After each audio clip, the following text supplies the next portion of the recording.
Welcome to a new wonderful video of our technical analysis series. और आज की इस वीडियो में हम लोग बात करने वाले हैं डिमांड एंड सप्लाई के बारे में। तो demand and supply, support and resistance, ये बहुत से नाम आप लोगों ने सुने होंगे, लेकिन इनका मतलब क्या है, इनको यूज़ कैसे करते हैं, इनको आइडेंटिफाई कैसे करते हैं, इनको जानना क्यों ज़रूरी है, इसके बारे में इतनी यूट्यूब पे लाखों वीडियोस क्यों हैं, क्या वाकई हर प्रोफेशनल ट्रेडर इसको यूज़ करता है, अप्लाई करता है, या बस ये सिर्फ बातें ही हैं। तो इन सब बातों का जवाब आपको आज इस वीडियो में मिलने वाला है। तो मेक श्योर इस वीडियो को स्किप मत करें और इस वीडियो को पूरा देखें एंड तक। सो फर्स्ट ऑफ ऑल हमारा पहला क्वेश्चन है, why demand and supply is important to learn. Demand and supply simply एक वो मेथड है जिसको हर प्रोफेशनल इंस्टीट्यूट, प्रोफेशनल ट्रेडर आप भी यूज़ करता है और आगे भी यूज़ करता रहेगा। Demand and supply is a part of price action, और इस डिमांड एंड सप्लाई के थ्रू हम लोग मार्केट में एंट्री, एग्जिट और मार्केट के मूवमेंट को जज करते हैं, प्रिडिक्ट करते हैं कि तो सप्लाई और डिमांड क्या है। Aggressive buying is demand and aggressive selling is called supply. और जिस भी मार्केट की जिस भी पॉइंट, जिस भी प्राइस लाइन में, जिस भी प्राइस जोन में मार्केट में एग्रेसिवली बायर्स एंटर होते हैं, हम उसे डिमांड जोन कहते हैं। और जिस भी प्राइस पर, जिस भी प्राइस जोन में मार्केट में एग्रेसिवली सेलर्स एंटर होते हैं और मार्केट को वहाँ पे पंप करके डंप कर देते हैं, उसको हम लोग सप्लाई जोन कहते हैं। तो this is simple demand and supply concept. तो हमारा आई होप कि आपका ये वाला क्वेश्चन भी आंसर हो गया होगा, आपको अंडरस्टैंड हो गया होगा। बाकी अभी फर्दर हम नेक्स्ट क्वेश्चन के अंदर इसको मर्ज करके दोनों को एक साथ समझते हैं तो बेहतर अंडरस्टैंड होगा। Next question is how to identify demand and supply. तो डिमांड एंड सप्लाई को आइडेंटिफाई कैसे करें, इसे मार्केट में ढूंढें कैसे कि कहाँ पे सप्लाई है, कहाँ पर करेक्ट डिमांड है। तो इसको ढूंढने के बहुत से मेथड्स होते हैं और इसको करेक्ट ढूंढना ही एक आर्ट है। डिमांड एंड सप्लाई का पता होना is not a art. Demand and supply को आइडेंटिफाई करना, करेक्ट स्पॉट करना कि किस जगह पर है, this is called a pure art. और यही आपको मार्केट में टिकाएगा और मार्केट में आपकी एंट्रीज को बेहतर बनाएगा। So how to identify demand and supply? So demand and supply is a zone. Like हम फर्ज करते हैं यहाँ पे ये मार्केट है, ये मार्केट यहाँ से चल रही है, ऐसे मार्केट ऊपर जाती है, नीचे आती है, ऊपर जाती है, फिर नीचे आती है, फिर ज़्यादा नीचे आती है, फिर ऊपर जाती है, फिर ऐसे ऐसे, फिर थोड़ा और ऊपर चली जाती है, फिर यहाँ पे आ जाती है, फिर और ऊपर चली जाती है, फिर यहाँ पे आ जाती है, फिर नीचे, लाइक दिस। मार्केट ऐसे मूव करती है। अब इस मूवमेंट में एक ये प्राइस पॉइंट है, ये मार्केट में ये प्राइस पॉइंट है, ये यहाँ पे इस प्राइस पॉइंट पे मार्केट 1 2 3 4 5 6 7 टाइम मार्केट ने इस जोन को बार बार टच किया है, इस जोन में बार बार आई है और आकर वापस गई है। सो यहाँ पे 1 2 3 4 5 6 और 7। सो मार्केट नीचे से आई है और मार्केट ने आके ऐसे हिट किया और वापस नीचे आ गई। मार्केट फिर से आई है, उसको टच किया और नीचे आ गई। मार्केट फिर से गई है, टच किया, नीचे आई, ब्रेकआउट दिया है, ब्रेकआउट दे के वापस नीचे आई है, फिर वहां पे आई है, फिर नीचे गिर गई है। तो इससे हमें यह पता चलता है कि मार्केट यहाँ पर आती है और आकर यहाँ पे सेलर्स बैठे होते हैं, जो सेलर्स मार्केट को सेल करते हैं और मार्केट की प्राइस वापस नीचे आ जाती है। फिर मार्केट में दोबारा बायर्स एंटर होते हैं, मार्केट ऊपर जाती है, लेकिन फिर से सेलर्स बहुत ज़्यादा स्ट्रांग होते हैं, मार्केट वो फिर से ऊपर ले जाते हैं और सेम प्राइस पे उनका फिर सेल ऑर्डर लगा होता है, मार्केट वहाँ से वापस नीचे आ जाती है। तो ये जोन जो है, ये प्राइस जोन जो है, जहाँ पे मार्केट बार बार आती है और आकर वापस नीचे गिर जाती है, वापस सेल हो जाती है, इस प्राइस जोन को हम लोग क्या कहेंगे, इस प्राइस जोन को हम लोग कहेंगे as a supply zone. So this is a supply zone. ये सब क्या है, ये एक सप्लाई जोन है। अच्छा, सेम इसी तरह जब मार्केट ऊपर से आती है, लाइक दिस, ऊपर से मार्केट आती है, यहाँ पे है सपोज, यहाँ पे मार्केट है, मार्केट ऊपर से ऐसे हायर लोअर लोज बनाती हुई आती है और आके यहाँ पर टच करती है और टच करके वापस से ऊपर जाती है, फिर आती है, फिर टच करती है, फिर थोड़ी देर बाद आती है और फिर टच करती है और फिर से ऊपर जाती है, फिर से आती है, टच करती है और फिर से ऊपर जाती है। तो इससे हमें क्या पता चलता है? इससे हमें पता चलता है कि मार्केट में इस पॉइंट पर बायर्स हैं, इस सर्टेन प्राइस लेवल पे हमारे पास बायर्स मौजूद हैं। सो this is called a demand zone. So our next question is, what is how to identify demand and supply and how to draw demand and supply in live market so we can use it in our entries and exits। तो demand and supply को draw कैसे करना और इसे ढूंढना कैसे है, market में कैसे पता चलेगा कि डिमांड जोन है या ये सप्लाई जोन है। तो अब हम इसके ऊपर देखते हैं। अब मैंने ओपन किया हुआ है Australian dollar versus Japanese yen और JPY in 1 hour time frame. आप इसे डजेंट मैटर आप कौन से टाइम फ्रेम पे देख रहे हो, 15 मिनट, 1 घंटा, 4 घंटा, 1 डे, 1 वीक, हर टाइम फ्रेम पे it work same. Demand and supply जो रूल है, जो स्ट्रेटेजी, हर टाइम फ्रेम पे एक जैसा ही वर्क करती है। सो इट डजेंट मैटर आप कौन सा टाइम फ्रेम देख रहे हो। मैं यहाँ पे 1 आवर देख रहा हूँ, तो इसको देखते हैं। सो यहाँ पे यहाँ पे एक हमें सप्लाई जोन मिली है और डिमांड जोन मिली है। तो डिमांड जोन की एग्जांपल लेते हैं। डिमांड जोन की एग्जांपल है, सो ये यहाँ पे जाते हैं, एक रेक्टेंगल को हम चूज करते हैं। डिमांड जोन या सप्लाई जोन को हम बनाने के लिए हमेशा एक रेक्टेंगल जो बॉक्स है उसे ही यूज करते हैं। कैंडल हम लोग यहाँ से सिलेक्ट करते हैं और ये दिस कैंडल यहाँ पे आप देख सकते हो, आपको दिख रहा है, ये एक बैक टेस्टेड कैंडल है। यहाँ पर इस कैंडल से, इस कैंडल की ये नीचे वाली विक से लेके ऊपर तक हम ड्रॉ कर देते हैं। ठीक है, ये हमने ड्रॉ कर दिया। अब हमने किस तरह ड्रॉ किया आप देख सकते हैं, यहाँ इस विक से लेके इस वीक तक, यानी इस जोन में काफी ज्यादा मूवमेंट आई है, काफी ज्यादा मार्केट ने कंसोलिडेट की है। सो this is a demand zone. तो अब यहाँ पर अब आप क्या देखते हो, मार्केट यहाँ से आया, यहाँ पे रिजेक्शन दी, पिन बार कैंडल बनाई, फिर गया, फिर थोड़ा सा डबल टॉप बनाया, फिर नीचे आया, फिर यहाँ पे आके फिर से एक बुलिश हमें कैंडल दी ग्रीन, जिसमें बहुत सा वॉल्यूम था। तो ये कैंडल हमें बताती है कि मार्केट में बायर्स हैं और मार्केट इस टाइम बायर्स के कंट्रोल में है, तो मार्केट पंप करने वाली है। तो अगर हम यहाँ पे एक एंट्री इनिशिएट करें, हाउ टू टेक एंट्री, तो अगर हम यहाँ पे एंट्री इनिशिएट करें, एक लॉन्ग पोजीशन को हम इनिशिएट करें, सो this is a bullish candle. तो हमने यहाँ पे अगर एक एंट्री को इनिशिएट किया है यहाँ पर, तो हम उसका स्टॉप लॉस कहाँ रखेंगे, हम उसका स्टॉप लॉस रखेंगे इस जोन से थोड़ा सा नीचे, जोन से थोड़ा सा नीचे, विक से थोड़ा सा, लास्ट कैंडल की विक से थोड़ा सा नीचे रखते हैं स्टॉप लॉस हमेशा। और इसको अब हम 1:2 तो कम से कम हर ट्रेड में हम लोग ट्रेल करेंगे। उसके बाद अगर हम बाकी और ज़्यादा प्रॉफिट निकलता है तो इट्स ओके। अच्छा, और मैं अभी आपको फर्दर समझाने वाला हूँ कि प्रॉफिट बुकिंग कैसे करनी है। हमें ये कैसे पता चलेगा कि एक ट्रेड में एंट्री तो ले ली, लेकिन उस ट्रेड को एग्जिट कहाँ पे करना है, एग्जिट कैसे लेना है, वो भी मैं आपको सिखाने वाला हूँ। तो यहाँ पे हम इस ट्रेड में एंटर हो गए हैं और ये यहाँ पे इसने हमें 1:2 रेशो दे दी है, 1:2 की ट्रेड हमें यहाँ पे मिल चुकी है।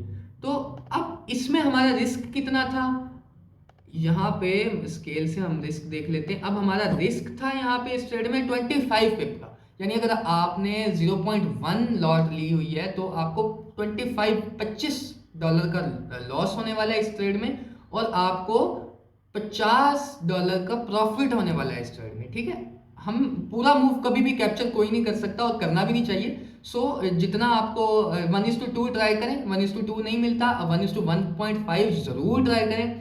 हर ट्रेड में 1:1.5 टारगेट अचीव करने की हमेशा कोशिश करें। इट्स अ गुड प्रैक्टिस और गुड स्ट्रेटेजी है, ये आपके लिए एक टिप है। अगर आप एक नए ट्रेडर हैं तो कम से कम अपनी ट्रेडिंग जो रिस्क टू रिवॉर्ड रेशो है उसे 1:1.5 रखें, या बेहतर है 1:2 की ट्राई करें हर बार। कभी कभी नहीं भी होता, 1:1 भी हो जाता है, लेकिन अगर बहुत कंफर्म अपॉर्चुनिटी है तब 1:1 के लिए जाए। अच्छा, अब यहाँ पे अगर देखा जाए तो मार्केट ने हमें 1:3.5 टारगेट दिया है। ठीक है, 1:3.5, 1:4 भी दी है, 1:4 का टारगेट दिया है। अच्छा, सेकेंडली अब हमें एक चीज़ पता है कि यहाँ पे इस प्राइस पर जोन में हमारे पास बायर्स पहले से थे। तो यहाँ पे बायर्स थे तो उसका मतलब है कि हो सकता है इन फर्दर फ्यूचर वहाँ पे मार्केट हमेशा अपना हिस्ट्री को रिपीट करती है। मार्केट कभी भी न्यू हिस्ट्रीज बनाती है लेकिन रेयरली बनाती है। मार्केट मोस्टली अपनी हिस्ट्री को बार बार रिपीट करती है। तो उसी तरह से मार्केट में हमें पता है कि ये एक डिमांड जोन है, यहाँ पे मार्केट आती है और आकर उठ जाती है। मार्केट यहाँ से बाय अपॉर्चुनिटीज देती है। तो मार्केट आती है, थोड़ी देर ऊपर ऊपर ऊपर घूमते घूमते मार्केट वापस से नीचे आती है, यहाँ पे आके एक हमें कैंडल टच करती है और पिन बार कैंडल होती है, आती है, टच करती है और वापस से ऊपर निकल जाती है। तो जैसे ही ये मार्केट यहाँ से ऊपर जाती है तो हम यहाँ पे एक और बाय एंट्री ले सकते हैं। सो दिस इज, यहाँ अगर एक अच्छी एंट्री भी देखी जाए तो यहाँ आपने एंट्री ली, यहाँ पे एंट्री ली और जोन से थोड़ा सा नीचे अपना स्टॉप लॉस डाल दिया। या अगर आप टाइट स्टॉप लॉस रखना चाहते हैं तो इसमें आप देख सकते हैं एक बहुत पिन बार रिजेक्टिंग कैंडल बनी हुई है यहाँ पे। तो अगर आप चाहें तो इस रिजेक्शन की विक के थोड़ा सा नीचे भी अपना स्टॉप लॉस रख सकते हैं, लेकिन मैं रिकमेंड करूंगा, जो मेरा ट्रेडिंग स्टाइल है उसमें मैं जोन से थोड़ा सा नीचे स्टॉप लॉस रखता हूँ टू बी सेफ और कंफर्म। और यहाँ पे अब हम सबसे पहले अपना टारगेट बनाएंगे 1:1.5। सो 1:1.5 पुरानी हाई को देखते हुए हमारा ये टारगेट हम कम से कम बनाएंगे, इस हाई को देखते हुए कि मार्केट अगेन इस हाई तक तो जाएगी। इस हाई को देखते हुए हमने यहाँ पे अपना 1:1.7 का एक अच्छा रिस्क टू रिवॉर्ड रेशो की ट्रेड हमने बना ली है। उसके बाद अगर हमें लगता है कि मार्केट में पोटेंशियल है, मार्केट यहाँ से ऊपर जा रही है, तो हम अपना स्टॉप लॉस यहाँ ट्रेल करते हुए, वो मैं आपको इन नेक्स्ट वीडियो आपको सिखाऊंगा कि मार्केट में एसएल को ट्रेल कैसे करते हैं। तो हम ट्रेल करते हुए इसमें 1:3 भी अचीव कर सकते थे। ये हमने यहाँ पे 1:3 को अचीव कर लिया। अच्छा, तो ये हो गई एग्जांपल डिमांड जोन की। सो आपको मैं एग्जांपल देता हूँ सप्लाई की। So what is supply, how to identify supply zones. So this is again, और Australian dollar versus Japanese yen, 1 hour time frame same, everything is same. So यहाँ पे अब एक चीज़ देखें, यहाँ पे मार्केट में अब क्या देखते हैं हम कि मार्केट में एक अग्रेसिव सेलिंग पॉइंट आया। सो यहाँ पे अब हम एक, जहाँ भी एग्रेसिव बाइंग या एग्रेसिव सेलिंग आएगी उस एरिया को हम लोग मार्क करेंगे, ठीक है। अब यहाँ पे हम ड्रॉ करते हैं, यहाँ इस विक से ड्रॉ शुरू करते हैं और लास्ट इस विक तक हम लोग ड्राइंग को, अपने बॉक्स को लेके आते हैं, ड्रॉ करते हैं। अच्छा, उससे हम देखते हैं कि मार्केट यहाँ पे आई, यहाँ से एग्रेसिवली सेल हो गई। अच्छा, फिर मार्केट ने एक थोड़ा सा यहाँ पे स्टॉप लिया, एक सपोर्ट ली, तो this is again a level. तो हम लोग यहाँ पर एक अगेन बॉक्स ड्रॉ करते हैं, बॉक्स ऐसे, यहाँ पे एक और हम बॉक्स ड्रॉ कर लेते हैं।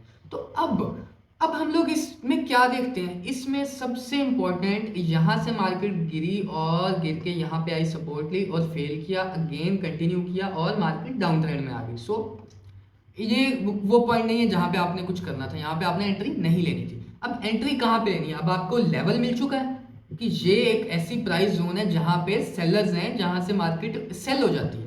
तो यहाँ पे अब हम वेट करेंगे कि मार्केट अगेन इस लेवल पे आए। याद रखें कि मार्केट में कभी भी हमने विदाउट एनी कंफर्मेशन एंट्री नहीं लेनी है। हमेशा जब भी कोई लेवल का हमें पता होगा तो उस लेवल पे मार्केट को हम अगेन आने का मौका देंगे, वेट करेंगे। जब मार्केट अगेन उस लेवल पे आएगी, उसे रीटेस्ट करेगी और रीटेस्ट करके वापस कंटिन्यू करेगी ट्रेंड को, तो तब हम उसमें एंट्री लेंगे और अपने प्रॉफिट्स बुक करेंगे।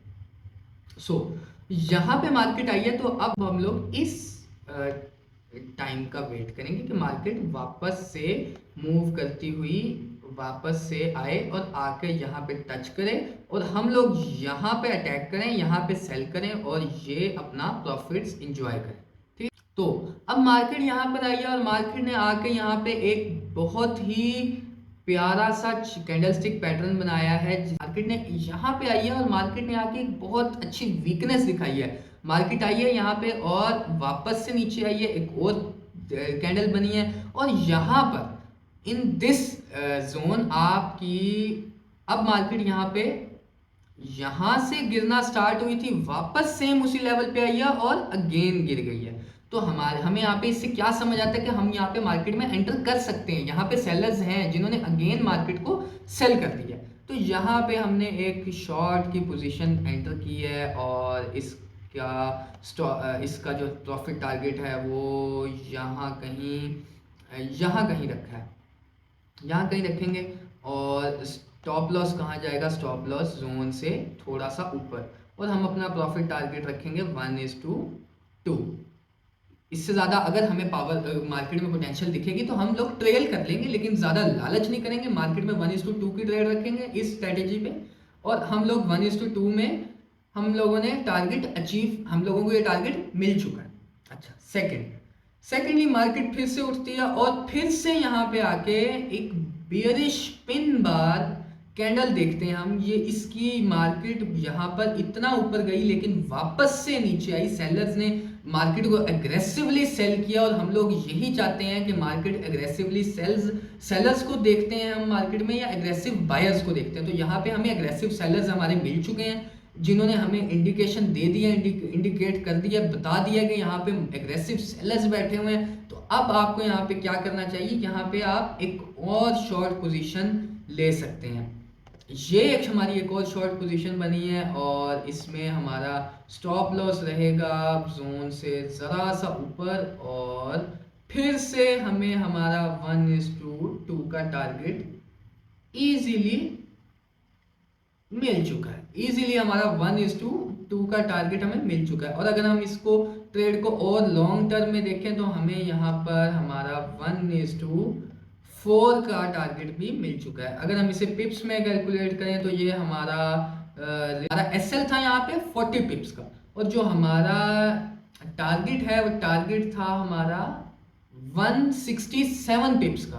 तो it's a very good target. और अगर हम पिछली ट्रेड में देखें, हमारी पहले वाली ट्रेड में, तो it's a $70 target and $37 stop loss.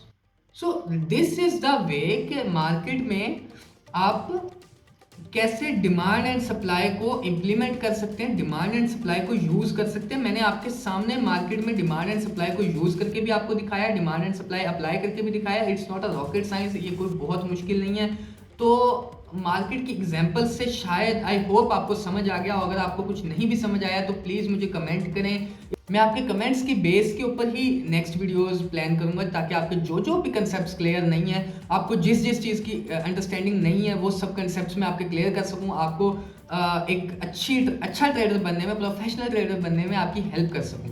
और अगर आपको इससे कुछ सीखने को मिला है तो प्लीज़ इसे लाइक करें, शेयर करें, सब्सक्राइब करें मेरे चैनल को, ताकि मुझे मोटिवेशन मिल सके और मैं आपके लिए इस तरह की इंफॉर्मेटिव और वीडियोज़ ला सकूँ।